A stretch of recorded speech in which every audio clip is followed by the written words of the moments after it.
السلام عليكم ورحمة الله وبركاته. اهلا وسهلا بكم في قناتي شيماء ابو المجد. الفيديو النهارده مختلف تماما، مش جايه لكم لوحدي، انا جايبه معايا ضيف غالي جدا جدا على قلبي. معايا عمير بقى هيشاركني طول الفيديو. عايز اقول لكم ان هو فيديو ظريف وخفيف ولطيف. لو اولادك مش بيحبوا الفاكهه فصدقيني هم هياكلوها بالطريقه دي. اول حاجه معايا هنا عنب وتفاح، ممكن تستخدمي اي نوع عندك تاني، فراوله، برقوق، كمثرى، ممكن تستخدمي كريز، اي حاجه. هبدا ان انا انشفهم كويس جدا بعد ما غسلتهم. لازم تنشفيهم ودي خطوه مهمه جدا، وتخلي اولادك طبعا يساعدوكي عشان ياكلوا منها. وعمير طبعا هنا بيساعدني، وشوفوا كمان هو هيقول لكم ايه. بحبكوا قوي. هو بقى طبعا بيحبوك قوي. خلاص هنا بقى احنا بنخلص تنشيف الفاكهه زي ما انتم شايفين كده.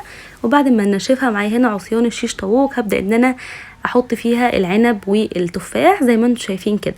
وطبعا برضو عمير اهو بيساعدني ما شاء الله عليه.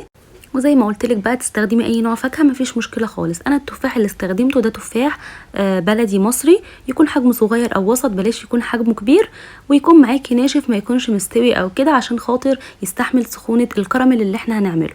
هنا بقى اخلص كل الكميه اللي معايا ونروح على البوتاجاز بقى نشوف الخطوه الاهم. هنا معايا هنا حله على النار، حطيت نص كوبايه من السكر ابيض حبيبات، وكوبايه من الميه، نص عصره ليمون، وكمان حطيت معلقتين كبار من العسل الابيض، ممكن تستخدميهم بعسل جلوكوز. هسيبهم بقى لحد ما يغلوا كده والقوام معايا يتقل. لو انت حابه تختبري القوام، لو مش تعرفي تظبطيه، فانت هتاخدي معلقه تحطيها في شويه ميه ساقعين فيهم تلج، وتاخدي الكوره اللي انت حطيتيها دي تشوفيها بتمط معاكي. لو انت حباها بتمضغ فهتسيبيها بتمط كده. لو لقيتيها بتتكسر معاكي وانت حباها بتقرمش فكده خلاص القوام مظبوط معاكي تمام. لو انت بقى حابه ما تضيفيش لون مفيش مشكله، بس عشان اولادك يحبوا انهم ياكلوها فانا هنا ضفت لون جيل احمر بيدي لون حلو جدا زي ما انتم شايفين كده. وطبعا برضو اللون تتحكمي فيه زي ما انت حابه. انا خلاص كده القوام معايا اتظبط وبقى تمام وزي الفل. هبدا بقى ان انا اطفي عليه، ولازم تستخدميه وهو سخن قبل ما هو يتماسك معاكي تمام. هنا بقى معايا هنا الكراميل، هبدا ان انا احط التفاح فيه بالشكل اللي انتم شايفينه ده. واهم خطوه انك تصفيه كويس جدا. وبعد كده بعد ما تصفيه هتنزلي على طول في ميه ساقعه فيها تلج. وبعد كده انا استخدمت غطا العلبه اللي هي بيبقى بتاعه المصاصات دي، جبتها من سوبر ماركت عندي، ممكن تجيبيها من اي سوبر ماركت عندك مفيش مشكله. لو مش عندك وعادي ممكن تستخدمي الفل الابيض اللي هو بيبقى جاي في الاجهزه الكهربائيه مثلا. اي بديل عندك ممكن تستخدميه، ممكن تحطيه في صينيه مدهونه زيت. ده شكله بقى بعد ما خلصناه شكله جميل جدا. وهنا عمير بقى هيبدا ان هو يدوق معانا بعد ما خلصناه.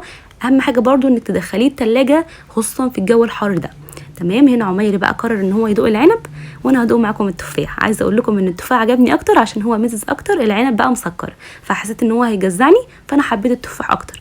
طبعا اي فاكهه انت تحبيها استخدميها مفيش مشكله خالص. لو الفيديو ده عجبكم وعمير حبيتوه معايا في الفيديو، ما تنسوش بقى تحطوا له لايك وتشتركوا في القناه وتفعلوا زر الجرس عشان يوصل لكم كل الفيديوهات الجديده. وجربوا الطريقه دي وقولوا لي ارائكم. اشوفكم على خير، والسلام عليكم ورحمه الله وبركاته.